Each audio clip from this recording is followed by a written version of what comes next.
Adventure Time. Are we recording? 3, It's 2, 1. recording. Boomerang. Welcome to the podcast, everybody. Very nice to see you. Joined again by Henry Gibbs and special guest Corneliussen, my wonderful friend.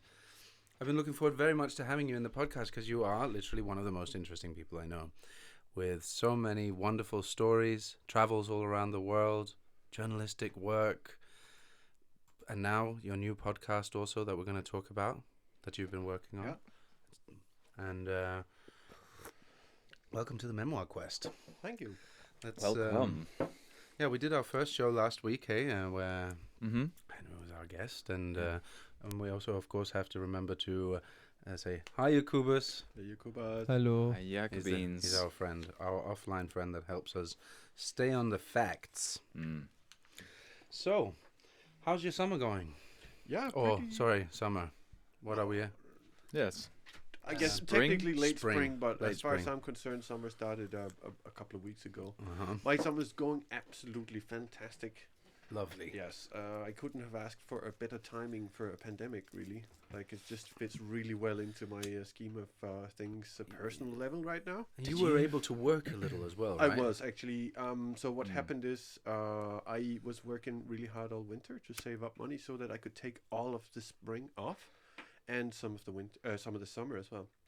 And so I'd already planned to kind of go into lockdown by mid-April or something, because I wanted to sort of isolate myself a little bit so that I knew I could get my work done on the podcast rather than doing the carpentry work that I've been making money off for a number of years. So I lined everything up that I had enough money and a place to live and everything by mid-April, and then so by the time this pandemic started, I was already heading in that trajectory of behavior. Yeah, Convenient. A sort of quarantine behavior. yeah. Convenient. While also still being able to work a little bit, which like just to finish your whole big. That was a little nightmare. So I have to say that still going to work in the early stages of very uncertain time was. I would have rather not, but I'm glad I managed to finish all my projects, and yeah, here we are. This is something that I feel like also is sort of like one of the defining points actually about you, for me anyway, is your like you just have an amazing ability to go out and get the shit done. You have like a doing attitude that I really find inspiring. I really think it's amazing that you have this ability to go out and do your carpentry work and just be like, I'm getting all the cash together, I'm gonna get and do it, I'm dedicated, I'm getting up every morning. Yeah, it's a really good, because in our dope smoking hippie hang around, all kinds of things, it's also sometimes kind of rare to, or not rare, I don't know, it's just nice and refreshing, I think, inspiring to see. I think I personally know a whole lot of people who have a much higher level of engagement and activity than I do, and still consume the same amounts of marijuana, maybe even more. Yeah. But I will agree to the fact that I don't fit the stereotype of like the mainstream stereotype, somebody who smokes a lot of weed and I live in a sort of little bit of a hippie way or whatever. Like that's not me on the stereotype there. Oh, sure. You know, I also kind of just projected a bit of a stereotype there, because when I explain, for example, Christiania, where we live, right, I say it's like workman hippies. Yeah. You know, Yeah. they're like, that's a good big part of Christiania. Yeah. The anarchist kind of doingness of being a hippie side of things, you know, like we're gonna make shit happen, we're gonna look after ourselves, we're not just gonna let somebody come along. Activation people. Yeah. I remember speaking to an old Christiania person who explained to me when the shift was, because Christiania didn't start out as a what you call it, necessarily 100% practical endeavor. You know, people kind of just started moving into these squatted place, and they didn't necessarily build up a whole bunch of things. They didn't maybe care so much about sewage and stuff in the beginning, but then after 10 years or so, most of them were now small families, and they'd lived in a shack with no running water for 10 years or whatever. So it was in the 80s that the sentiment changed from being like a dreamer place to a doer place. And popularly speaking, the bell bottoms got changed down with overalls, and so like there was even like a fashion change there. It's like you wanted to signal that you were somebody who could do stuff, instead of like somebody who's a esoteric spiritual level person. For all of those people out there that don't know what Christiania is, it's a intentional community of sorts in the middle of Copenhagen. And there are a bunch of these kind of communities around the world. Which of you, Cornelius, are kind of like our leading expert in this little conglomerate of people? Yeah. I guess you could say that Christiania, for all intents and purposes, is an intentional community, the way it's run today. Mm-hmm. But the what you call it, the concept of intentional communities, in my understanding, is a place where a group of people have joined forces and have created a framework of a community. So, i.e., they have a charter maybe of like what their behavior is expected to be, what's allowed, what isn't allowed, how do you get into the thing financially, how can you pull out, and what's the whole framework set up, and then and mostly how to make decisions and stuff. Like how do we actually make those decisions together as a group. So an intentional community is a group of people that kind of worked out their direction as a community before they started building their house in the physical sense. And then once it's running, they can refer back to the charter. But in this instance of Christiania, we're basically looking at something that started out as a squat and later became more of an organized community, and the very few rules that we have in Christiania are rules that came and were added over time. So to begin with, there was a very, very, very vague framework. But aren't there a lot of the? Aren't there a lot of communities that kind of start in that way as well? But then maybe the ones that sort of manage to do the work before it end up surviving, while a lot of communities that kind of start only on the dream thing actually end up sort of collapsing around themselves in a way. That's certainly been my experience and my takeaway. So I've been working in this field for I don't even know, 15, 17 years, something like that. I've been around the world visiting a bunch of them, and lived in some of them as well, and definitely in my view of things, it's exactly right what you're saying. If you start out as a group and you don't have a solid framework, but you're kind of relying on trust and friendship to carry your community through the challenges, there's a very small likelihood that you'll actually succeed. But again, some will, and I have seen good examples of that, also in recent times. Yeah. But by and large, the communities that have a very solid and thought through framework that they can refer back to, they are less likely to end in conflict and different interpretations of what they were supposed to be doing. Which is the hard thing, hey? And Christiania is kind of strangely in the middle of that in some way, because it also suffers from that in a way in our communities build up. We've just been ourselves trying to be a bit activistic around it, and it seems like it's kind of half.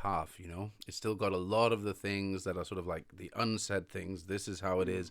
This is our flock's rules of engagement, and then there's a lot of people that a lot of the flock that aren't a part of that flock, and it's also like I remember you said to me once, like Christiania is also, it's kind of strange, if you move into Christiania, right? The way that it works is that there'll be if there's a free house, somebody's moving out, or an apartment or whatever, they'll put it in the local newspaper, and then anybody can basically come and apply for that house.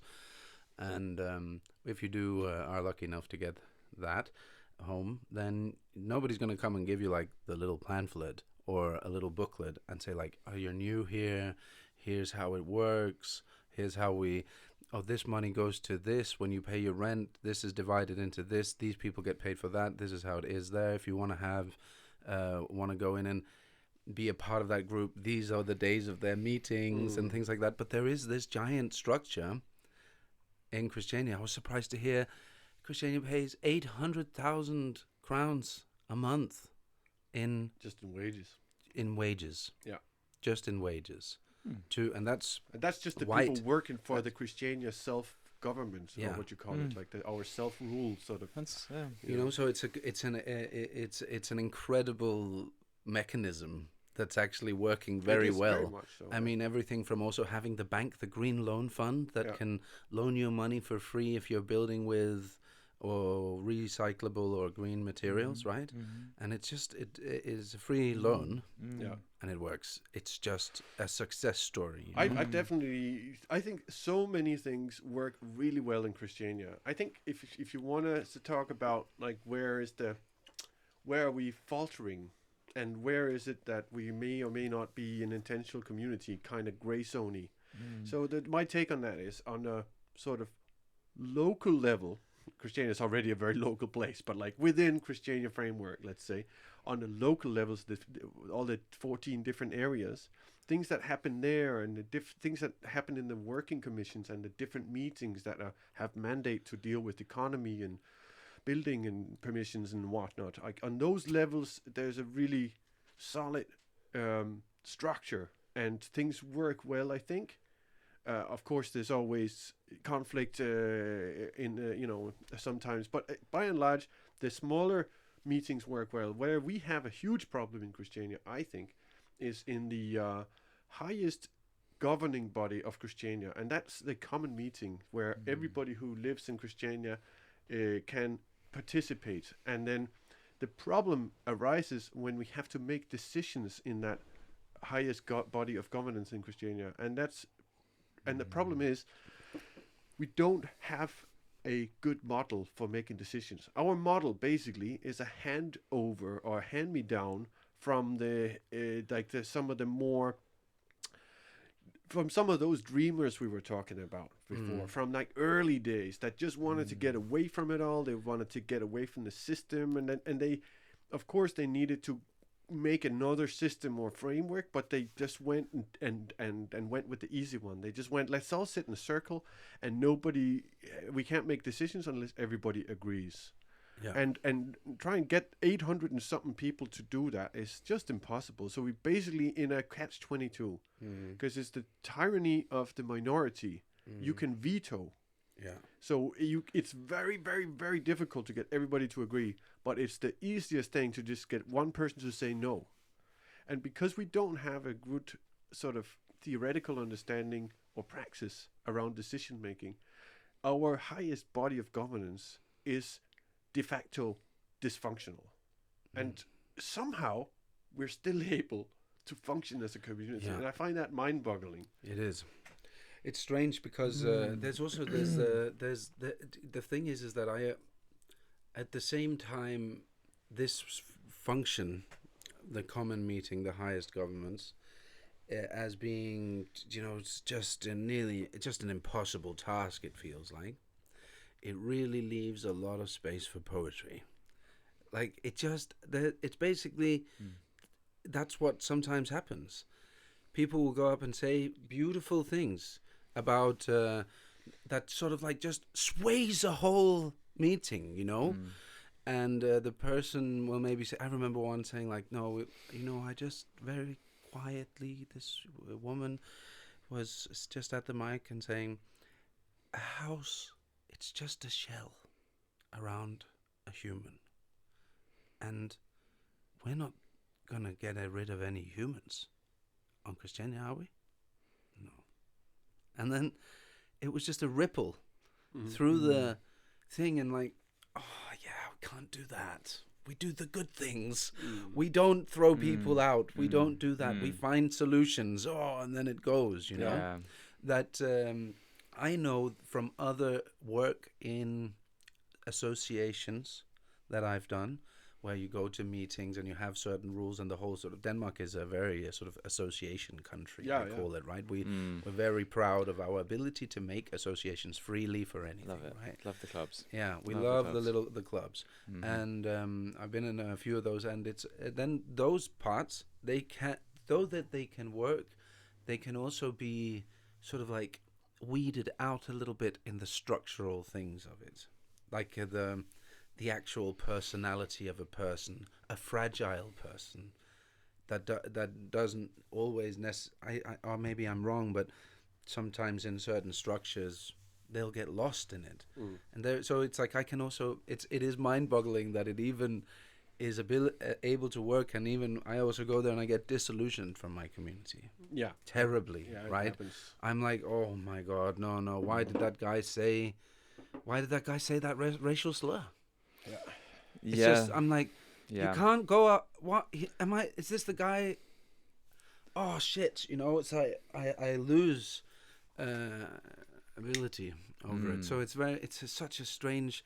And from being, you can also as a living in this community, you can choose. Like I had so many years of being extremely active and dedicated to all kinds of things, and now I'm just like, oh Naza, I can't communicate with those people. Has it just kind of worn you down a bit? Well, yeah, it's also a small community, so imagine a small town, and imagine being me, who just does make a bit of a fuss and a ruckus sometimes, and missteps, and maybe gets in, not afraid to burn a bridge every now and again. In the small community, what can happen is then, it's just a bit. I'm not saying I got excommunicated, but I know that at one point I was like, oh man, everybody's fucking up in my business. Like everybody's I realized people would come up to me and be like, oh, I hear you're doing this and this. It's like, Doing the bad things. You talking like, do we know each other? Ah, okay. And slowly noticing a pattern of just that we're a small community and everybody fucking up in each other's business and talking. And if you stick your head forward, you gotta be really for sure that the community is gonna have a whole bunch of chickens running around, and all the feathers are gonna turn into a whole chicken, right? What's the story? It's definitely a very common thing among recent additions to the community, let's say, that it'll take a few years before you have the courage to go and speak at a common meeting, for example. Right? That's like that's the ultimate sort of test of your confidence in your own like relationship with this community, because you're gonna have people actually calling you names and saying like disturbing your time to speak or whatever, just baiting you out. A whole group of people going like, out. oh fuck off, mate. Yeah, it's like it's like Parliament in Britain. Kind of, yeah, just a lot more crude. Yeah, less posh. Yes, man, Parliament should just have a 50% not poshos. It would be. I think great. It's probably around 50. 50. There's nobody that speaks like less that. Than 50. Yeah, mate. What about? I've never heard. I like to watch the Parliament in England. Actually, it's it's good drama. It's good drama. It's good. A lot of bullshit. A lot of people just chatting shit. I also appreciate. It's good. I'm an Anglophile. I mean, You are. I'm an Anglophile. I heard that you really love Jeffrey Archer as well. Is that true? I think he writes on a record. Novel. He on writes record, and I read them, and I think they're fine. They're fine. I know that you like to shame people for their different political. You are. You know what? You are right. I will name and shame. All right, people. So the reason that Henry's mentioning Jeffrey Archer is because he's just a massive Tory, and he also writes books. And I read them sometime. Yeah. And he went to jail. What a bad man. Yeah, he's a bad man. You shouldn't read his books about like. No, I'm not saying that you shouldn't do it. I'm just saying like. Shame on you if you do. Yeah. It's just an unusual experience for me to have a friend that reads and likes Jeffrey Archer, and I like that's diversity. That's the important thing about the community thing. Is like, is everybody going to agree? the simple premise that you would ever have everybody agree on anything is just like ludicrous, in my opinion. Yeah. And that actual community has to exist and be inclusive of different perspectives, because it's always going to be a microcosm. Mm-hmm. Always going to be a constellation That's what's so interesting going on about this, is everywhere. that you see, I feel like I see what's wrong with some parts of societal and economic structure in society as a whole, let's say, globally, or at least Western vision goggles. You can see it in your own mini community. You can see every part of what's wrong in the microcosm of your community. It's a reflection of that thing. You can learn a lot about our way of interacting with each other. For sure. I think of Christiania as like an open university kind of thing. Mm-hmm. Like if you choose to, or if you manage to, let's say, move into Christiania, become a part of it, you're basically, and if you want to learn, you can learn a lot about politics and about power structures. Like if you pay attention, like my own example, when I first moved to Christiania, I realized years later that I'd spent the first many years basically looking for the power structure, because I was used to identifying a power structure as a triangle. So I was like, okay, well, obviously somebody's in charge, and I knew about the common meeting, I knew about the whole setup, and that's why I was attracted to Christiania. And yet I kept looking for, even in those flat structure meetings, I kept looking for the leader kind of thing. It's like almost like a biological go-to for group animals like ourselves, to kind of identify a leader. So it took me a very long time before I realized, we can all be leaders at different times. And if I have something that I'm passionate about or knowledgeable about, I can step up and lead. And if people, feel like it's reasonable what I want to lead with, then they'll follow me. And then when I'm done with that, I'll step back, and the next challenge, I may not be the best person to lead that, so another person can take on that sort of thing. And that's where this is where one of the pitfalls, I think, is that you get some people that have a success story leading something, and they like that feeling of being useful, and maybe even like a bit of admiration and stuff, and so they want to repeat that success. So they just keep volunteering to lead things. And people are, like I said, almost biologically programmed to follow leaders. So if there's just somebody who has already proven a track record of leading something, people are more susceptible to just like go with them again. And that's where I feel like we should have more of a theoretical sort of framework for Christiania, and so that we can elect leaders for different projects, and then there's an expiry date, and so that it's kind of what it is already, but we should just be more aware of the expiry date and the process that leads there. More of a democracy. Yeah. Do you know the word for sociocracy? Yes, this is very interesting. Very interesting. What can you explain that? Maybe you could help me, Cornelius. Yes, it's kind of a newer thing that somebody's putting in a framework, right? I can't really explain in depth, but it's a woman who come up with a way of making decisions. So it's a praxis that's aimed at flat structure, egalitarian social structures. So it's a refinement of what we already see in so many intentional communities, and I think her main mission was to make the process more ready, or make the forum of whatever group is deciding stuff, make them more able to try things out and to experiment without making long reaching wrong decisions. So in other words, somebody will propose something, and then following the sociocracy model, people will then have you can say, let's try this for a month and then reevaluate. And it's often a step that's missing in a lot of communities. Like the people who are opposed to something will just be opposed. So she's trying to build in an option where here's a proposition or suggestion of something we can do or solution. Let's try it. And then if it doesn't work, we know that it didn't work, rather than shoot it down from the beginning. So that's kind of one of the main things about sociocracy as I understand it. Maneuverable. Have you got something up there about sociocracy, Jacobus, that we could see on the big screen? That little circle there, would you put it? Maybe that's cool. Governance structure. Organize projects and tasks by groups of people, circles, sharing a specific purpose, aim. Some circles have more general aims, others have more specific aims. Double links between more general and more specific circles provide for two-way flow of information.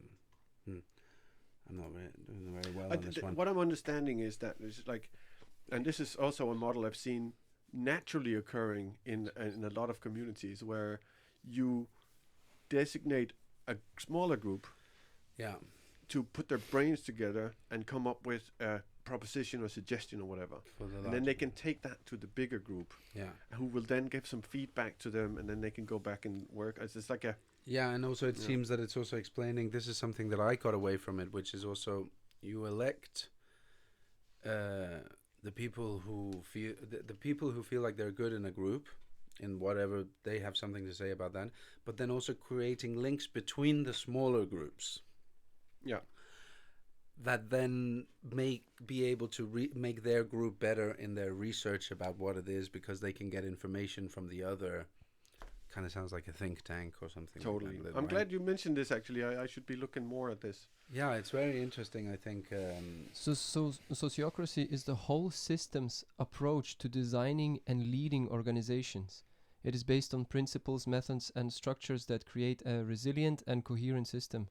It relies on transparency, inclusiveness, and accountability to increase harmony, effectiveness, and productivity in groups. Boomerang. Jacobus on the podcast. Straight up. Well, who wouldn't want sociocracy based on that description? Right, let's just grab it. I'm up for that. First and best. And was there some theories that somebody started as a kind of an idea? Did they look at like tribal models, like egalitarian structures? What was the original? For Christiania, you mean? More for the sociocracy and that kind of model. Like, did somebody? You were saying, somebody make? Well, I think Cornelius mentioned that it was like maybe an author or thinker, or philosopher of some sort, female. As far as I know, it's a female philosopher and what you call it, a community activist. Cool. And she's probably again, this is just my limited understanding of sociocracy, but I see it as natural evolution of what you're saying, tribal ways of structures, decision making and stuff. Mind you, when we say tribal, there's so many different ways to do that. Right from top alpha dog to everybody's a boss. So, but generally speaking, when we talk about tribal settings, the egalitarian sense, there's more of a sense of people are in a small group and they kind of work things out. Could together. you just explain egalitarian? Equal share of everything, setting, that you're just sharing. You have a we consciousness instead of an I consciousness, basically. That's a good way to put it. You really aren't conscious of just yourself as an individual. It's everything is in the tribal sense. Everything is shared. But I think that you're right. There are so many different ways that we could look at it. Yeah. But that there's somehow, even in egalitarian tribes, there was some kind of order, often with the age, like the elders, for instance. Yeah. The elders would hold a position that would kind of have a bit more of a sort of like, we've got the experience, guys. We know, we've seen this stuff before. We can say stuff that's going to have a lot more weight, maybe. And then all the kind of different. There's always going to be different roles that people take up, and that kind of give them their, I don't know, a set part of power of some kind. Yeah. But there's I like it when there's some grey area. I think grey area is quite important. What do you think about grey area? I'm not a huge fan of gray areas. I think there needs to be what Michael said. Needs to be space for poetry. That's what. And, That's right. That's what I think we you get know, then. that's a good thing. But as far as like what the structure really is set up for, I don't like gray areas. I think gray areas are again and time again are the crux of the problems, because there's always going to be conflicts of interests on all levels. There's always going to be, with two people, there's always going to be a conflict of interest to some extent. And I think you have to, I lost my train of thought there actually. You have to get jiggy with it. Snacks. You need to Cool. have. Well, you know what? Yeah, It's some also more good snacks. because that's a good leeway to talking about our sponsor, Oh. Snacks. Snacks on snacks. Snacks on Snacks. They are delicious. They are extremely tender while also crispy. And I just want you to know that everybody that comes into the Memoirquest, they get to taste the snacks. Snacks on Snacks. And Snacks they're on delicious. I can't wait. You can't wait. Yeah, you're gonna get some of those snacks. We've got just in a snacks minute. and facts. Snacks and facts, baby. That's how we rolling. So yeah, of course, that concludes our sponsor segment for today. Thank you for listening, everybody. Snacks on Snacks, your snacks in Snacktown. I want to talk intentional communities. I want to know about where did you start with that interest? When did you actually start working on the podcast that you are now finalizing? Like, or how did you get into it? Okay, what so was your first time meeting an intentional community of sorts? Or something? I suppose I might have visited some when I was a kid. I don't know, but it was when I first came to Christiania. At the time, I didn't really know what Christiania was. I was a 18-year-old student from the north of Denmark, and part of the curriculum is students go to Copenhagen and see all the big culture things. And of course, we went and saw Christiania as well, and we did a small tour of the place. And I remember being really fascinated with the whole idea, and just like it just looks so different from the rest of Copenhagen. There's a really clear border. You walk into Christiania, feels like a whole different place. There's no cars, a whole bunch of things are different. And I remember feeling, this is interesting. This is super, super interesting. And I didn't really have a fully formed idea of what I wanted, what dreams were for different societies, any kind of thing like that. I suppose I just always felt like a bit of an outsider since I was a kid. So it looked like a good place for outsiders, if you know what I mean. So I was interested. When I moved to Copenhagen, I started coming there all the time. I guess my entry to Christiania was a combination of weed and jazz music, because there's a really great little jazz club there, and I started coming there all the time. Greatest jazz club in. I would say in Copenhagen for sure. I'm saying Europe, man. Yeah. I haven't been anywhere that is as rowdy and dancey and high class jazz. There's really high level there. Yeah. Well, I understand it's called the Children's Theatre. Yeah. I understand that must that set you off on a need to come more to Christiania. Yeah. So what happened was I was living in a collective flat or shared flat in town, and a friend of ours got an opportunity to move to Christiania, and so we started coming to visit her all the time, and we would get to live with her or look after her place for a couple of months here and there. So we all in our little shared flat, in our circle of friends, we got familiar with Christiania. We got familiar with some of the people there, and then over time, when places became available, residents, whatever. We managed to get a place, each of us. So it was kind of like, didn't feel so much as I want to do this for myself. It was just like a natural kind of flow in my circle of friends, and we all ended up living in Christiania. So once I was in Christiania, I really started on trying to understand what is this phenomenon, and why is it so different, and what do I like about it in that. And what I realized is, of course, what we're talking about is this whole big social experiment, and there's so many great things about it. And I felt a really a great satisfaction from being directly able to contribute to different things in my community. Everything from roadworks to high voltage electricity. We look after it ourselves, And I just felt really it felt like a great satisfaction to be part of a process rather than a citizen who calls the authorities when you have an issue. However, I was feeling there was a lot of dysfunctionality in Christiania, and like most of all, I keep coming back to this thing of like, we can't operate with complete consensus and not have a whole bunch of gray areas or power structures that are invisible and stuff like that. So I thought I want to go, I started hearing about other communities around the world, and I started realizing that this wasn't an insular phenomenon. It is in the way that we're probably the only big community that actually is occupying a military base in the capital of the country. But apart from that, there's a lot of other communities. Yeah, it's a wild story. Yeah. But 44 years, baby. Yeah. More even. More, 48. 50 next. 50 next in September. No. Sorry, that's next year. But next year is 50. That's gonna be a big It's party. a huge party. We're gonna have to play there. I want to play down at Woodstock. Yeah.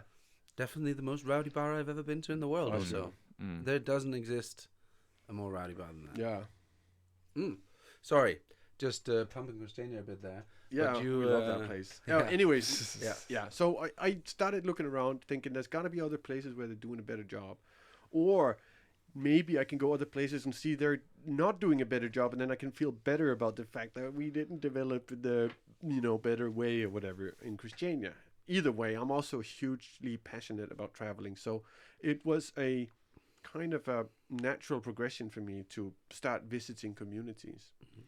What happened then was, one time I was visiting a place called Oroville, and this is a huge community. I say huge, but in terms of intentional communities, 2,000 people is really a lot. Yeah, it's huge. Yeah. And this is a whole big other story about this particular community. But what I want to say about it now is I went there, and that was my second time there, and I was going there to mend a broken heart. I was living in India at the time, and I was given a house. I was looking after somebody's house in Oroville for a month, and I very quickly got fed up with mending my heart. There was only so much heart mending I could, care to do. So I had with me a little Zoom handheld audio recorder, because I also play music and I like to record some sketches and song ideas and stuff sometimes. So I thought somehow the idea came to me in conversation with another visitor. And like, to my own surprise, I heard myself explaining to her how I was going to make an audio documentary about the place. And then, just kind of, I just witnessed myself getting there without really being conscious about it. So on the next day I woke up and I thought, that was actually a really interesting idea. I wonder if I could do something like that. And so I went to the media group of Oroville. They're very together community. They have groups for all the different functions. And I kind of made a quick synopsis, and they gave me a press card. And then the next month, I just zipped around the community and interviewed whoever I fancied and whoever wanted to be interviewed.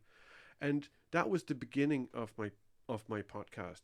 At that point, I thought I'll make an audio documentary about Oroville. And then what happened is, of course, life happened. I kept traveling. I was working. All this different logistics. In other words, I never got around to sit down and listen back to all this stuff. Meanwhile, I continued visiting other communities, and I continued recording. And so fast forward 8 or 9 years, and now I have 100+ hours of audio recorded in, 4 or 5 communities around the world. And I felt like I needed to do something with it. Nice. I kind of started feeling like a little bit of a fraud. I'd go out, I'd interview people for my, podcast or whatever, and then like years went by and I just never did anything about it. And it's just, one thing is, I have a dream to produce this because my mission is to, spread the information about intentional communities and maybe help other communities or people who want to start communities, get as much information as they can. That's super awesome, man. So that's one side of it. But now I also have this other thing that's really driving me, maybe even more, and that's the thought that all these amazing people separately gave me hours of their time, and because they thought they were contributing to something that was going to be public, and I owe it to them and myself. And the world. Well, I don't know we'll see how the world receives it. Well, we need it. But We need it. that's the driving. Those are the two driving factors now. And so about a couple of weeks ago, I finally managed to put myself in the position where I actually have time and money and a good studio space. And so I'm happy to say that I started now. I'm actually doing it. Yeah. Amazing. And the working title right now is Pioneers of Utopia. Ooh, I like it. Epic. It's juicy. Very good. Mm-hmm. What's the lowdown on Oroville then? Man, that would be a couple of hours, but basically, very, very long story short. I'll see if I can rehash this. What they call a guru, but that word can also be interchanged with a philosopher, spiritual philosopher, whatever. Mm-hmm. There was a person, Sri Aurobindo. He was a freedom fighter, politician, and a guru, all rolled into one. We're talking, around the time of India's independence, he was very instrumental in that. And he had an ashram. And that ashram, because of his sort of Western thoughts frame, that ashram attracted a lot of Western youngsters who were already traveling the hippie trails in India and whatnot. Mm-hmm. And Sorry, we're just looking at this thing. That- I it's just the want to wrong- say it's that the wrong, that's not the not right. it's it's in A-U-R-O. A-U-R-O. Ville. And Yeah. it's in India. India. In Kerala, right? No, it's actually it's in Pondicherry, which is a small state inside of Oh, It Tamil has Nadu. something to do with Pondicherry, Denmark, actually. A lot of gurus end up there. Right? Pondicherry? No, Pondicherry is an old French base, Oh, but okay. not that far south it from there south? is the Yeah. old Tankeba, which is the old Danish fort in Okay. India, where we got all the spices from and that. Gotta get them spices and sell them and then just use salt and pepper. Yeah. Yeah, so this spiritual guy, freedom fighter, whatnot, leader, had an ashram, attracted a bunch of Westerners. One of his kind of disciples was a French-Polish painter, and she became a very prominent figure in his movement and was known as the Mother. Mm-hmm. And when he passed, she took over the ashram, and then subsequently she had visions of a township that belonged to all humankind, nothing less. And she had a clear idea of where it should be, and her vision was so strong, and it included a whole bunch of very detailed things about the temple structure and different things like that. Let me just add here: it's a non-denominational. Can we just see a picture of that temple structure, non-denominational maybe? community. What does that mean? Sorry, non-denominational. Well, so you may call it spiritual, but it doesn't have A deity. it doesn't have a deity or very elaborate dogma. Mm-hmm. It's more like it's a vessel that you can come with your spirituality into this and use the space, the temple space. The temple is called Matri Mandir and resembles a 40-meter tall golden golf ball. Matriman, yeah. But if you just write Oroville, Oh. there it is. Holy moly! shit. It's like a golf resort. It's an amazing structure. And What? she had the whole thing in her Can we look mind, and inside then she it? had this French architect called Angier. He helped her develop it. So Oroville, from the outset, attracted a lot of intellectuals from the West. Some of them had access to a lot of money as well, and that's how they kind of got the project off the ground. And so basically, fast forward to today, there's 2,000 people living there from however many nationalities. I'd say there's at least 15 different nationalities represented in Oroville, off the top of my mind. And they have the ambition of creating a township for 50,000 people in this place. And when they first took over this plot of land, it was completely barren, except for one tree, a huge, I think it's called a strangler fig. And, and banyan Which is the tree. banyan. The banyan. Yeah. So the banyan tree Strangler is fig.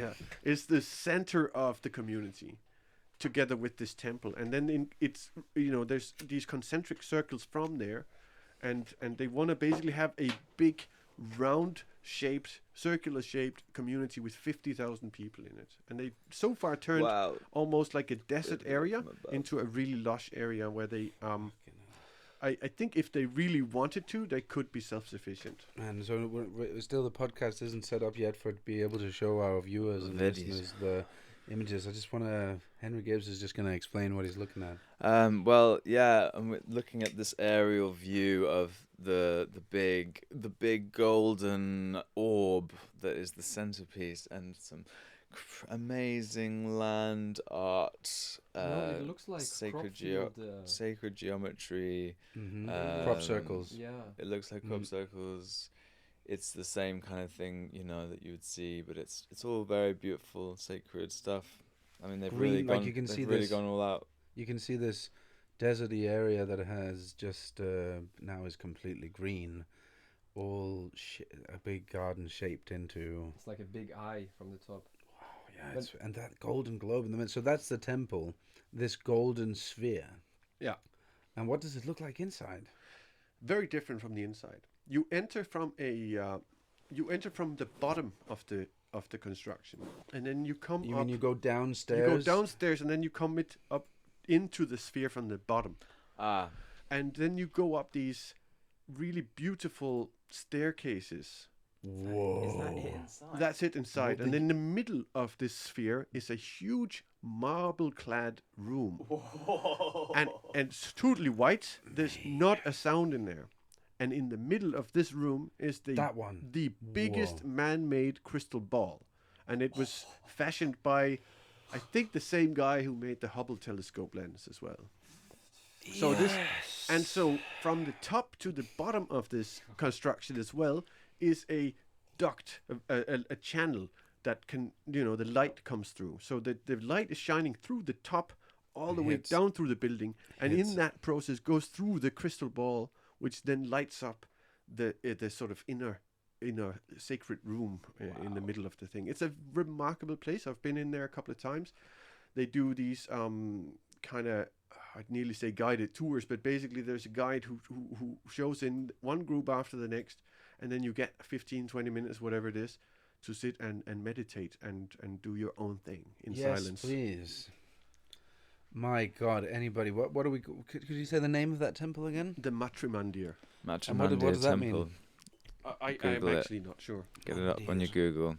Look at the images. Anyway, You'll those... see what we're But I talking mean, about. something like Oh this my temple God. now is one of the main reasons why a place like Oroville is often called a cult. And, there's a lot of stigma when we come to talk about intentional community. I mean, between us here, we're all fascinated about the subject. We think it's a worthwhile endeavor, but I can tell you that out in the mainstream society around the world, there's a lot of stigma connected to, you say you live in a community and people will often go straight to the idea of a commune.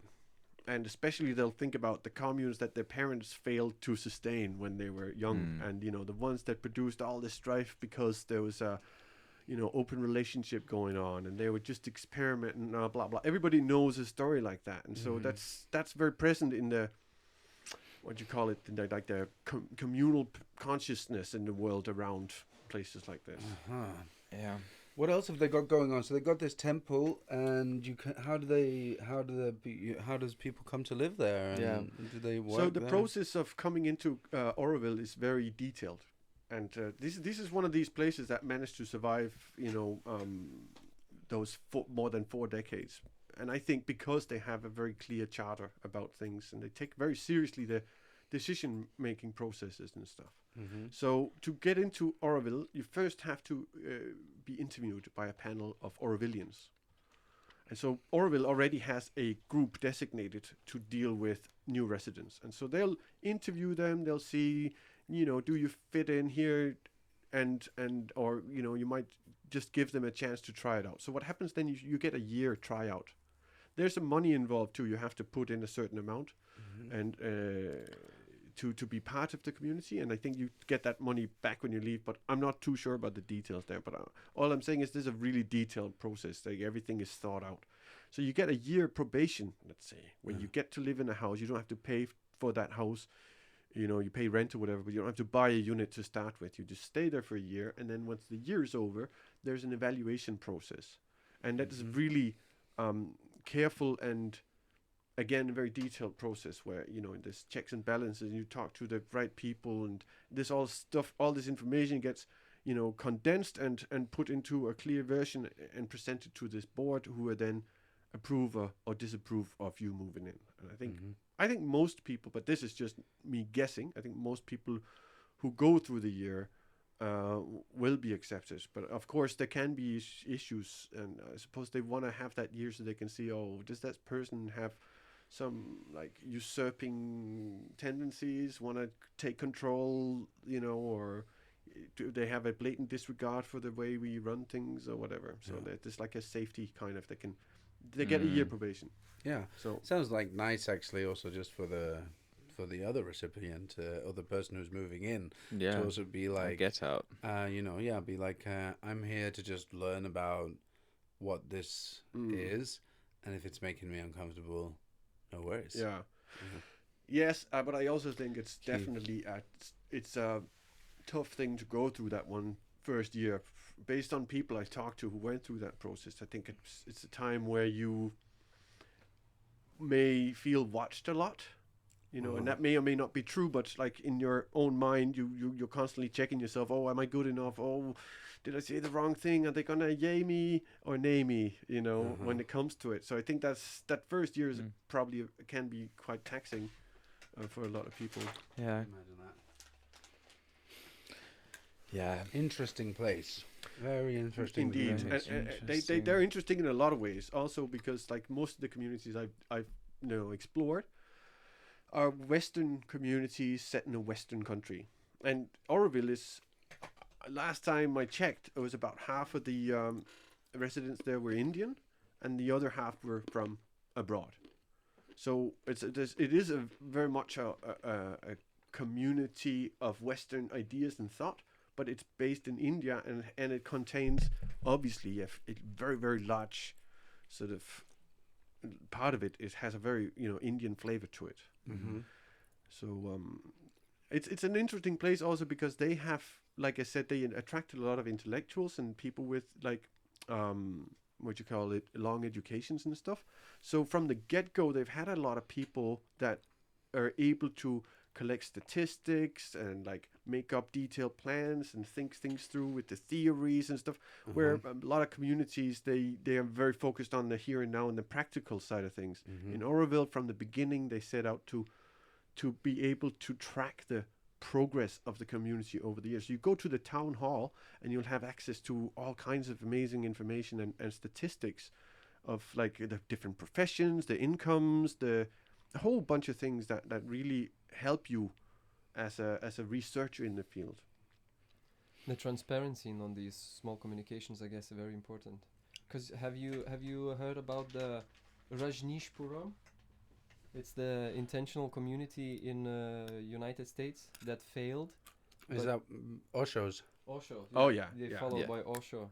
Yeah. So that was also a huge community, right? Yeah, Well, that's I mean, that was Well, a for a huge while. community, yeah. Yeah, it's around up to 7,000 people. Yeah. It got very popular just recently, right? Because of the Netflix Wild documentary. Country. The story got popular. Yeah. Yeah.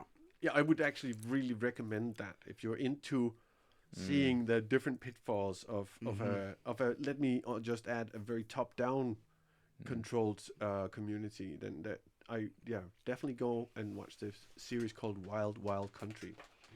Yeah, it's great. He really took it to the edge, that Osho, but that's also why he was such a good teacher, right? Oh man, he was the best. There was a lot of cool So things. He great. just also kind of took it to the murder town. That series is interesting because it gives you both perspectives. And it changes perspective almost episode by episode. You watch the first episode, you think, oh my god, that guy is amazing, what a visionary. And then the next episode after that, you're like, oh my god, what a creep. And so you keep getting pushed back and forth. And that I really like that documentary for that. It's good. Osho's entertainment. vibe is that he does play all these different roles. It's kind of like he's kind of like into that positive and negative polarity thing. Kind of thinks that you can do those things. Doesn't matter. I kind of almost think of him What is as everlasting? on the same terms of hallucinogenics. You know, mind expanding, fantastic, but really not for everyone. Yeah. You don't think that mushrooms is for everyone? Potentially, but you know what I'm saying? Like Mm. to just like go and give it a casual try may not be for everybody. Yeah, and sure. certainly that has been what I've seen. People who adhere to Osho's philosophy and who have maybe spent considerable time in some of the communities that sprouted around his teachings. Mm-hmm. A lot of those people I've met, I don't know. It's probably prejudice and whatnot mixed into it, but I've seen a lot of people where I thought they kind of lost their footing and just kind of, I don't know, had a hard time functioning in a normal social structure because everything had been relativized. Mm. Other interesting communities that you visited around the world? If you wanted to tell us about one more. Yeah, well, Orville was a success. What a place, man. Yeah, Orville is. I'm so intrigued by Orville still, and just kind of I want to know more. We'll talk more about that. Of course, there's going to be some amazing material coming out of your podcast, I imagine. Yes, eventually. On this subject. Yeah. So this is a great little teaser moment. I think Orville will probably be my second season, but at the moment I'm working on season 1, and that is based on recordings I did in New Zealand. There's a small community called Tui on the South Island of New Zealand. It's tucked away in a pretty remote bay. At the end of the bay, even, so it's like sitting at the end of a gravel road, a cul-de-sac in a national park. It's a really, really beautiful place. And in the early 80s, a bunch of people got together and spent some time living in a rented house in another location to get to know each other. They all had this idea: we want to live in a community, we want to start one. But they spent a whole year in a rented house first, so that they could get to know each other. And to kind of work out the ins and outs of their dreams and ideas. It's a great idea. It's a great idea. Such a good idea. And it's very...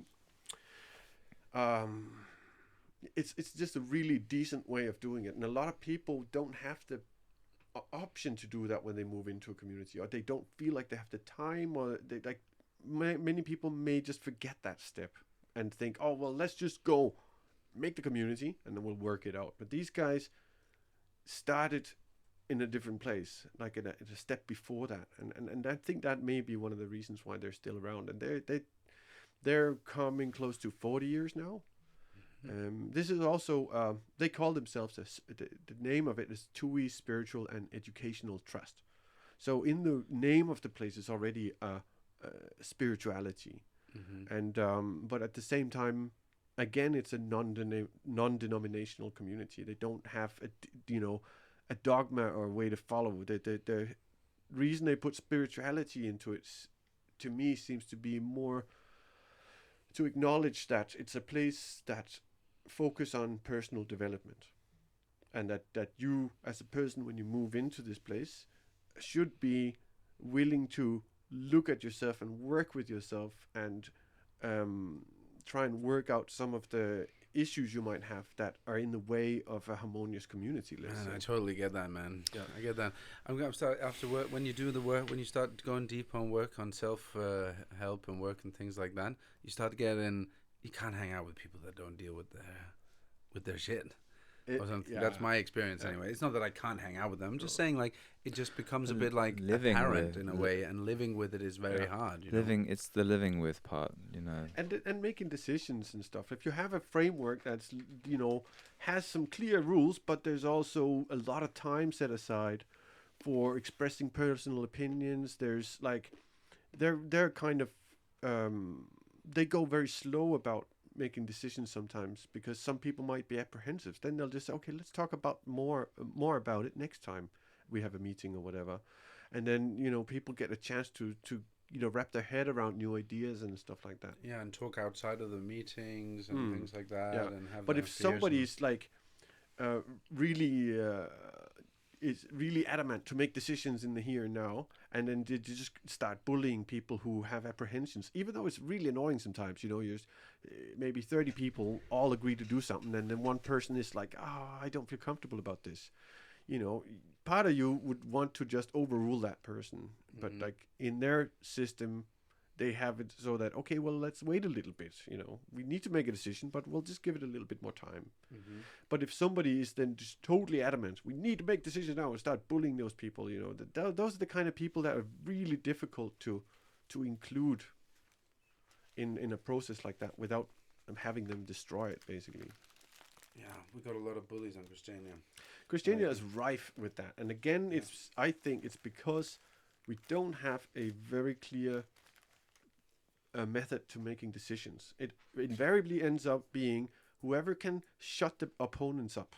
Yeah, That's it. Yeah. Have you stayed in communities around the world, Henry? Yeah. Well, I've lived in some communities in England. That's how in old bonny old England. Yeah, we had I came and visited you for a while when you were living in the warehouse unit. Yeah, the warehouse 18? unit was a real beautiful experience. Unit 18, yeah. You even got a tattoo, right? Unit for life, yeah. Wow. Yeah. It kind of looks a little bit like it might be my my prison gang, 18. I think they're pretty nasty, actually, the 18 guys. But no, I'm not a part of that prison gang. I'm a part of a different one. That was like community in this because it was an artist community, intentionally really an artist community, and intentionally a community for there just to be a lot of space for people to just throw their art at in one big warehouse building. 11 people living there. It was an amazing place. So basically, the warehouse, like you come into it, and then it's just a enormous, big empty space, and then with rooms built up along the walls, but the communal space was just one big space. Very tall. Very tall. It was an old car factory. So it was constantly moving, right? It was a piano factory, in fact, originally. Ah. Piano factory. It's cool. It was built as a piano factory, yeah. And it's so that place was always moving. I remember, like, then suddenly there would be like a photo shoot going on. Then there would be. It would change, like in daily. the week. You'd have so many different kind of iterations and constellations of the things and the art and the whatever and the music, and there was a lot of music there. So, but it was really an opportunity for young artists to have a space that they could do their music in and live in, and for relatively cheap, because we were obviously, the way we did it was that we rented it as a kind of workshop space, even though the landlords knew that we had people living in it. There was this kind of like blind eye, a lot of grey area, a lot of just gotta be confident, and we do the things that we do, and whatever happens, and like having massive parties there, running crazy electrics and like big stages and music and everything. It was a space that was meant to be always communal, in the sense of that we shared it with our community, but that we also had as our own home. Yeah. And it was anything could happen in there. How did you work out the structure there? The structure, paying bills and stuff. Well, we have. I was on the contract for a while, so I was the lead tenant. We have one lead tenant. Right. Signs the contract. Okay, so that means that they're the persons that was responsible. Yeah. So there's that, but then then you just put all of the trust in the whole group, because it's impossible for just one person to like be in charge of it, but I would have to be getting people's rent money and stuff like that, which is in the end became a little bit of a because I had a lot of friends in there, that role just became too much for me. Yeah. And we were getting super in debt. People couldn't pay their rent. It was, it's basically young artists who it's their first port of call in a lot of ways, They've come out of the family situation maybe, and they just want to like make it as a big artist in London. Well, no, I mean, that's maybe very few people actually that want that. But yeah, just a kind of a breeding ground, and it meant that there was a lot of fucking it up all over the shop in a wild ass way. And it was a wonderful ride, and some of my most fun memories. But in the end, way too stressful. I had to just get out of it. There's only so many times that you can stare at a kitchen covered in dirty things, and just want to take a hammer to all of it, just smash it, and leave. Now you don't have anything to clean ever. Okay, bye. That was it. That was what broke you. It was the dishes structure. The dishes thing, is the most beautiful explanation of how any community is doing. Look at its kitchen. I totally agree, and I would say it's not an uncommon thing for the dishes being what breaks people's spirit in the community. In fact, I spent some time in a small, newly formed community in Australia at one time, and there was this ethos of doing things in a less resource wasting way. So of course, we wouldn't use a tumble dryer, or that's a bad example actually, because we're in Australia, it's always hot, so you can hang their clothes out. But like, we didn't have a dishwasher because it was an unnecessary big machine that we could do it by hand. Sure, no problems. Rainwater is all good, but there just kept being so much conflict around whose turn is it to clean the kitchen and all that stuff. Oh, man. So in the end, we got a dishwasher, and lo and behold, a whole lot of tension disappeared in the community. Yeah. So it's a mundane little seemingly detail, but yeah, it's all about living space, right? Yeah, commonalities. And it's about rhythms that you can get into with people. That's the thing. It's like I hate it when there's rotas. No, don't like rotas. I like it when people just rely on each other, and that's that kind of counter, like that's kind of interdependence with each other, which is great. And I also think that sometimes some people, if they don't put in as much, they don't get out as much. Unless they're like dragging everybody behind. Yeah. I think those people just generally realize that it's maybe not for them eventually. Or they get away with it long enough because there isn't a way to address the issue. And then they just kind of sit there and they become like somebody entrenched. who's like, locking down the progress of the place. As you can tell, I'm on a different train here. Like, no, I like it. I like your train. I like this. I like the idea of relying on everybody to just be their best and follow the sort of guidelines we put down or whatever. But so many times I see that people who started out best of friends, all the great intentions, they had maybe a framework that they didn't sort of commit to, but they said this is our guideline, and then let's just roll with it. Yeah. But what happens is 10 years down the line, people change, and people's circumstances change. It can be about money. Let's say somebody falls ill and needs to kind of access that money he put into the community to get by or whatever. Then there's a whole big conflict about that. Or, typically people, break up with their partner, find another partner in the community, and then there's a whole big relationship mess, and then that can be, if that's then combined with the power issue, let's say somebody's like a lead tenant or the official owner of a land or something, then there's like a power structure, all these things, if they aren't addressed. So I would agree it would be ideal to have a space where you rely on each other's trust, but I would not try that out myself unless there was also a forum for evaluation. And it's like as a set date, almost like every month we sit down and work out all the what went well and what didn't. And in the intentional community there has to be space for that. You have to set out space for everybody coming together and talking and having meetings and doing that stuff that just keeps you in the we mind of like, we're all doing these things. And then where everyone stands. And then I think it's cool for each other to be like, oh, you didn't do the thing. and just not in a judgmental way. Just be like, oh, are you gonna do that thing? Just to be like, we're all doing the stuff. Let's make sure that we're all doing the things. And that interdependence, where you just kind of hold each other to account in a good way, a positive way. You know, I think is possible when you kind of leave people to their things. But yeah, no, the structures are really important, and having the space and time to check in, to talk, to be able to express yourself freely. Yeah. You know, even if you have a differing opinion or a different vantage point on something, that you have to always consider.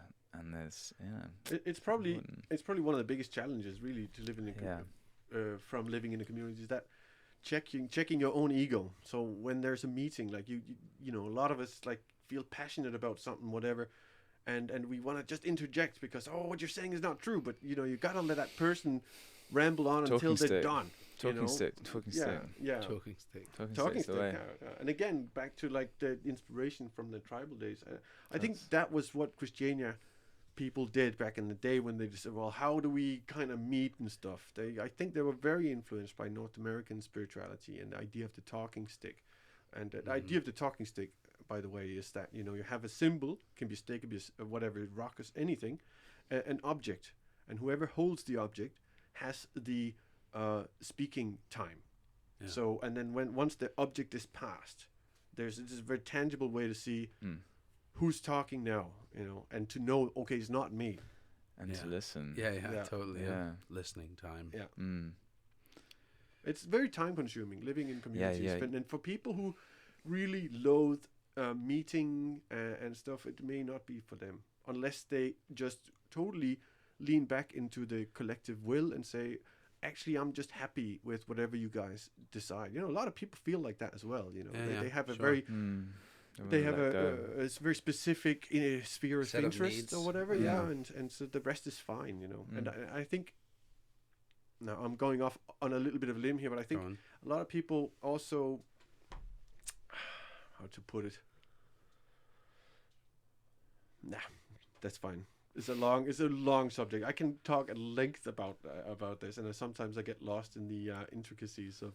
I have so much to say. This is one of my problems actually making this podcast. Is I just want to give the listener all the information all at once, you know. But it's taken me some 15, 17 years to accumulate what I feel like I know, and you know, again, you have to be patient, you know, and let the people that I've interviewed speak to the listener. I can't tell the listener all the stuff I heard. They got to hear it for themselves. So that's one of the challenges, I think.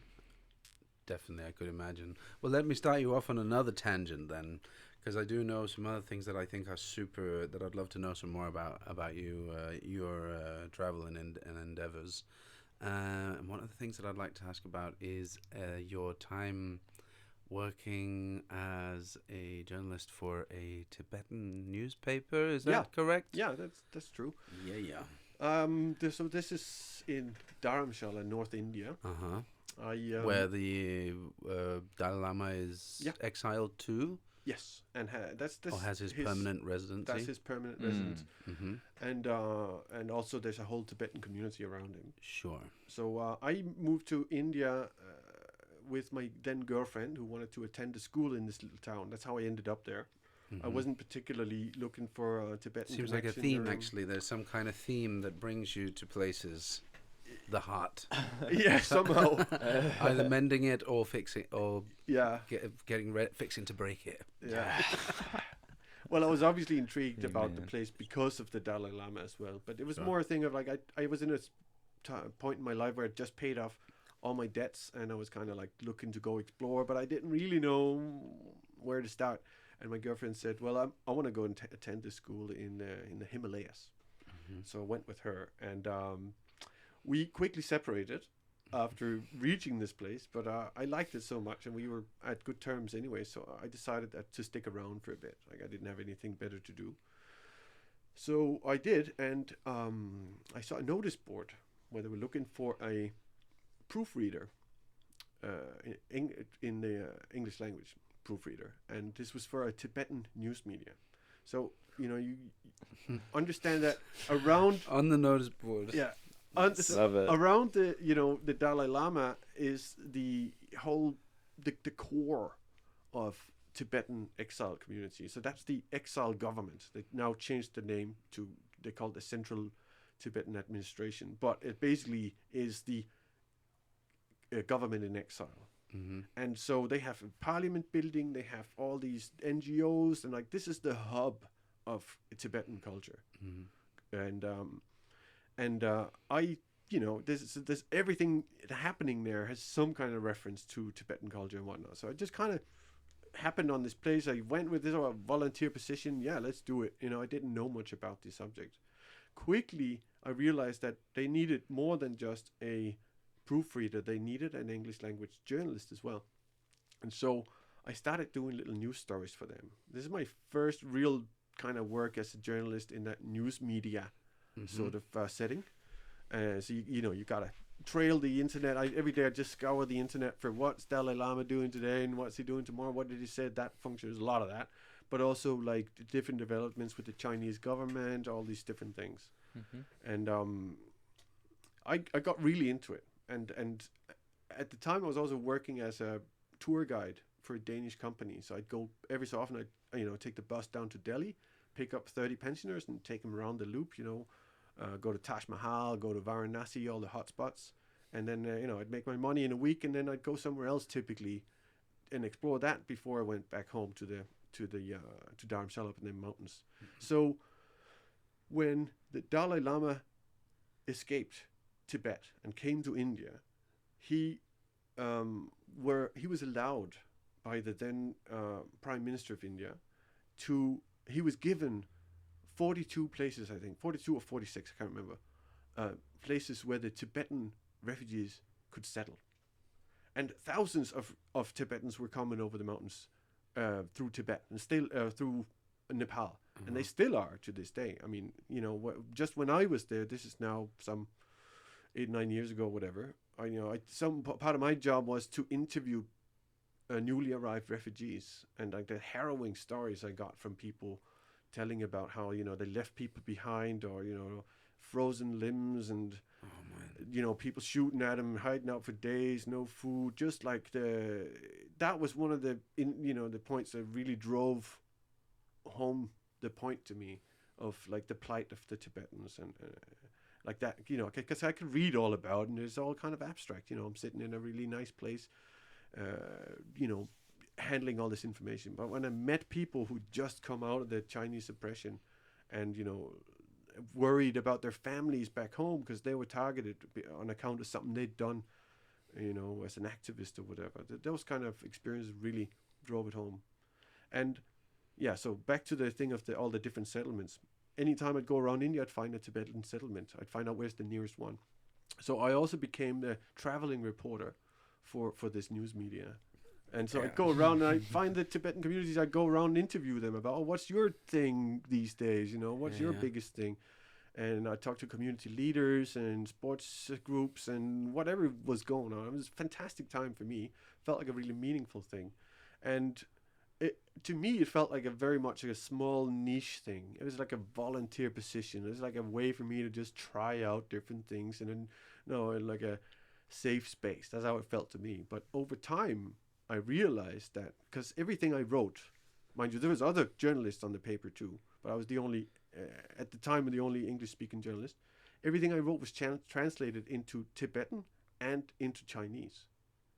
And it was only after some months on the paper, which is called Tibet Post International, I started sitting down with the editor, really great guy, Yashi, and we would he would show me, look how many people is reading this and reading that and stuff, and I realized like some of the things I wrote actually was read by a lot of people, thousands and thousands, and that kind of gave me like, oh my God, I gotta step up my game here and stuff.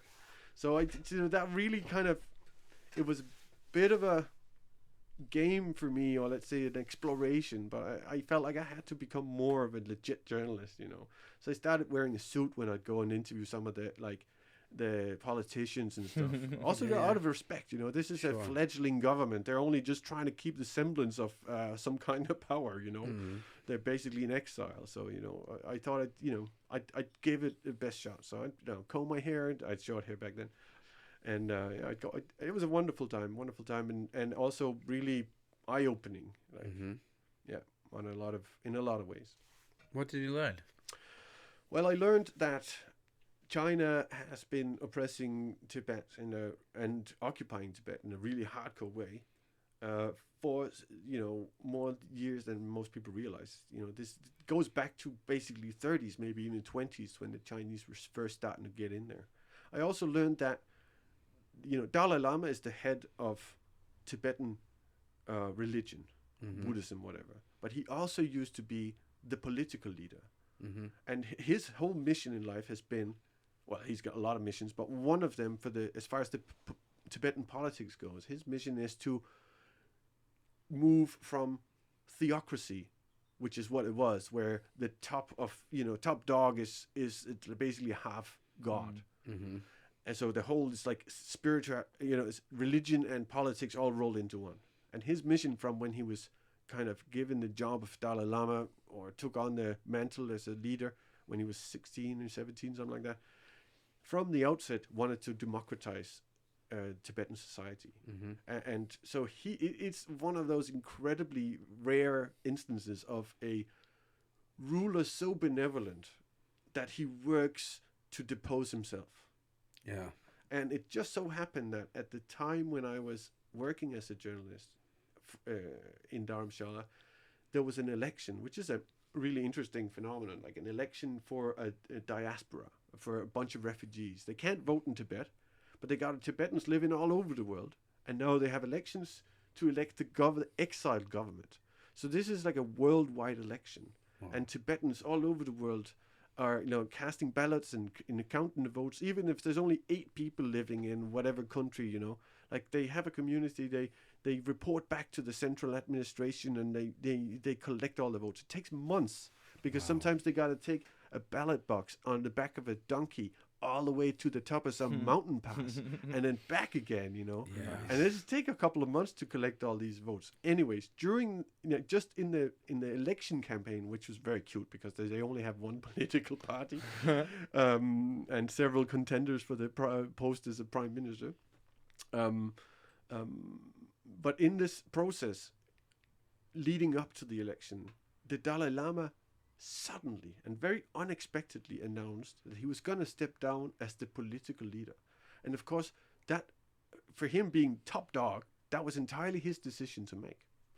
He can make any decisions at that point. So he that's the point in time where he officially deposed himself as a political leader. And I was all over it, of course. Here I am, I'm a journalist, I'm already covering something that's really interesting. And then the Dalai Lama steps down as a political leader. Yeah, he's still a spiritual leader, but he refuses to have any political influence anymore. And so basically that election was the first time ever that the Tibetan people elected their own political leader. And I managed to, of course I wrote about it at length. It was a big interesting story. And being the only Danish journalist in Dharamshala at the time, I also wrote some stories for the Danish media. So that was one of the times where I really felt like a proper journalist. Of course. Yeah. But I never trained for it. I never did. Did you ever meet the top dog? Not personally. I mean, I've been in close proximity to him a couple of times, and I gotta say, just like everybody else, I'm gonna sound like a super spiritual, esoteric person or whatever, but he has some kind of ambience around him, and if it's him who's got a physical emanating something, or if it's just the collected respect that everybody holds around him, it's just that there's a certain feeling of, it's a mix of reverence and peace or something like that, when he's in the room, or he walks right next to you or something. Like you just feel it, Yeah. But it might be just my own projections or whatever. But whatever it is, it's powerful, and I know pretty much most people who've ever been close to him have felt similar. Yeah. Well, yeah, that's it. That's an amazing story. I Beautiful. really love that insight there into that, Mm. and yeah, it's if people with sometimes it just as you called it, like a benevolent, what did you say, dictator Or ruler or whatever, yeah. right? Yeah. It seems like he fits it well and sort of like fills out the space as well. Yeah. What a special guy. What a special guy. Yeah. And he's very multi-layered too. I mean, he also is able to express anger and in a really direct way, you know, and he's also got all kinds of doubts and stuff. If you really want to delve into it, there's a bunch of great documentaries that are really following him up close and see what kind of political balance act he's always on. Yeah. Even as he stepped down as a political leader, he's always, you know, because like everywhere he goes, it's a contentious issue. What government is going to talk to him? Because if they do, they've got China on their back straight away. Yeah. You know, so it's What about really, you in China? Huh? I'd never been. No. Been as much as I've traveled. I never did go to China. I've been to Hong Kong. I don't know. I mean, they're obviously like the superpower in the world right now. So I feel like in the same way that I went to New York to check out the mecca of my culture or whatever, you know, it would make sense in a way to go to China and check out who's running the show. But I don't know if I can enter now that I've written about. I've written, you know, criticizing China through my work as a journalist for this Tibetan paper. And actually, when I first got hired there, my editor asked me if I wanted to use my own name or not. And I said, what do you mean? And he said, look, if you use your own name, just know that you may not be able to enter China. They'll likely put you on a blacklist. Mm-hmm. And so I haven't tried, but Yeah. I may not be able to. Mm-hmm. Well, I hope to travel to China one day, personally. Yeah. I'm really interested in what's going on over there. I'm having a fun time right now because I'm purchasing a new abode, right? I'm buying a dome, and you know, I found a company in Europe and it was super expensive, and I was just about to buy it until I realized that they probably produce them in China. So I called up, and I'm having this great, quite long, in-depth correspondence with a Chinese person for the first time in my life. Mm-hmm. I've never had more than just spoken a couple of words, right? And just it started sort of inkling into a sort of like a personal sharing of what it looks like and what's going on in our lives, and very professionally and sort of quaintly. But it's like, for example, sorry, I'm not able to reply to for the next 3 days because it is the tomb sweeping holiday in China, right? It's like tomb sweeping. Okay, I think I was like, I kind of remember, must have seen something like that, and I was like, oh man, what do you do? Happy holidays, right? Yeah. That was my version. She, and I hired back, and so what is that, and she sent me a couple of pictures of Nice. of being out in there, in the graveyards there, which are then more sort of like a mausoleum stone set things, right? Yeah. And they were all layered little tombs all the way up, and then they would go, the family, and sweep them up, clean up all of the tombs, put down the things, and it's put down flowers also, just like we do.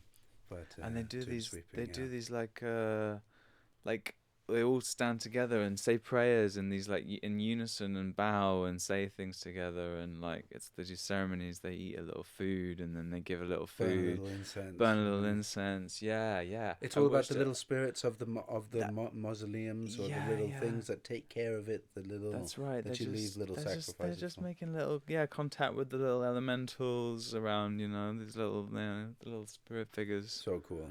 Yeah. So let me get this right. This is the person you were dealing with in order to buy from Jiangquan tent manufacturing Michael, company. I don't think I really know quite anybody like you who are able to always get to the person behind the function. Yeah. Whatever you talk, whoever you're talking to, you always kind of get them to show their essence or something like that. I love that about you. Thank you. Totally. That's really beautiful. Thank you. I appreciate that a lot. Definitely one of my my time-consuming things in my life, like just trying to get that beautiful thing where they, it's amazing to watch people see that thing in China there. Of course, I also told her, I'm a musician and things. You can watch my music video. If you know anybody over in that likes music, you should share it with them. Yeah, of course I will. Seems you're famous in Denmark. No, nobody knows me over here. It's just a couple of thousand views. Don't worry about it. And her name is Clover Lynn. Which I imagine, and she's very good at English, right? So I'm not quite sure. We never talked about how that came around, or why I don't speak Chinese. But I imagine just that it's a translation of what her name actually means. Like, she's not called Clover. I have never asked her, of course, but I think that she's called something in Chinese. I imagine that means clover. Yeah. Or maybe she just took a name. Maybe she just liked clover. Yeah, but that's the thing that a lot of people do around the world. We take also. I mean, I also kind of have an Arabic name. Nebuchadnezzar. No, Nebuchadnezzar. Even though that I do really like that name for my firstborn child. Abdul Rahman is my sort of like given Arabic name. Because that's a tendency of people when you live somewhere else and you're really like hanging out, and then suddenly somebody just goes like, "Yeah, you remind me of my father. Yeah, I will call you the same as this. It's a beautiful name. It means like the patient son or something like that. Cultures have a tendency to sort of do that. Totally. And sometimes you do that. I've had a number of names, right? Fantastic. What's one of your names, Courtney? Yeah, well, to begin with, I have a name that's difficult to decode for a lot of non-Latin based languages. So, for example, in Cambodia, people just, mostly having a hard time getting the sound of my name. Cornelius. It would become like continuous, or there was all kinds of variations on it. So, if you have a difficult name, people are just going to give you another one. And so in Cambodia was Dara Sangha. Dara Sangha. Dara Sangha. And I even had a business card with it. I didn't choose that name for myself, and I'm saying that because before I reveal the meaning of it. So, okay. But it basically means handsome star. Yes, sir. Handsome star. Yes, Dara Sangha. That's good. I had a bit of trouble trying to fill out the name, but it was also really an icebreaker, I'd go out and I'd give the business card and people would just love it. Also because the first name, Dara, which means star, is a classic name for rural poverty-stricken people. Typically people who are very dark-skinned as well. And so the name just was so off. For a tall white. So it was basically just a lol factor that could break all the ices. The kind of thing. Man, I'm into that. Yeah. So how can you find? That's also a hobby of mine, actually. Finding out how to break the ice between you and people that you are visiting this country. And one of my absolute main things is what you want to do is learn a song. Maybe a children's song, or at least an old nostalgic song, and just learn one or two of the lines, and then that's it. Yeah. Anybody, because you encounter a lot of I can imagine let's say an Indian person coming to Denmark and meeting some old lady that he's trying to sort of navigate and say something in English to, and her just being or her or him or being dismissive, racist kind of, you're not from around here, are you? Which you also experience just as a white person going to India or whatever, somebody just being but if you sing that little song and you go I tried to learn this thing, that's it. You melt every heart. Guy comes from India here and sings a Danish folk tale little part of it that he's tried to learn. Everybody's gonna be sold. Pro tip. That's a pro tip. Yeah. Free. Nice, man. Yeah. Thanks for that. It's all about the traveling. Definitely language is key. In breaking ice. Right? Yeah. Learn the things. A few, just give it a good attempt, Just at least learn how to say, hello, my name is, and I don't know how to speak your language. Totally, man. I mean, oh Mm. man, those sentences, oh god damn it, I've practiced them. Or another version of the sentence is the joke of it. For example, there's a South Indian language that I've always been interested in called Malayalam. It has the longest words and the longest names I've ever seen. Oh, wow. You know, very like, and it's extremely fast. Trivandrum is there, kind of a good, it's a very long name, lots of in it. I can say this sentence. ഞാൻ una number Malayalam സംസാരിക്കും, which means I am the number one Malayalam speaker. Yeah, that's a good So one. you say, of course, I also know how to say how are you, which is sugumanung, and then they say, you always answer like sugum, Yeah. and then they go like, Malayalam സംസാരിക്കും. ഞാൻ una number Malayalam സംസാരിക്കും. Yes. And then they just laugh their asses off and talk about it, and then the same spiel comes, and then, yeah. Good jokes, That was good ways fun. of breaking it down, Yeah. bringing a bit of humor in there instead of all of the things that are constantly dividing us. Humor is just the number one Yeah. joiner. Like, it's Make the a best joke. thing. Yeah. Exactly. Right, well, I'm going to say thank you so much for coming in, Cornelius, man. You have really been an incredibly interesting talk. Thank you. Thank you. I really enjoy it. Tar. To be back someday. Yeah, and everybody that's out there, go in and check out Intentional Communities. Check out, keep an eye out for Corneliussen's Yeah. podcast when it comes around. I'll be sharing it, of course, from m.rexen situations. We'll all also be sharing it, yeah. Mhm, Yeah. making Keep us sure that it posted gets on out that, there. Cornel. Yeah. Yeah. And What are you going to do next? Like today, Yeah. I'm actually going to go home and keep working on my podcast. boomerang. Right answer. Boomerang. Let's enjoy a bit of the sun, eh? Yeah, I We've got need a little bit of coffee back. Yeah. See you next time. Okay.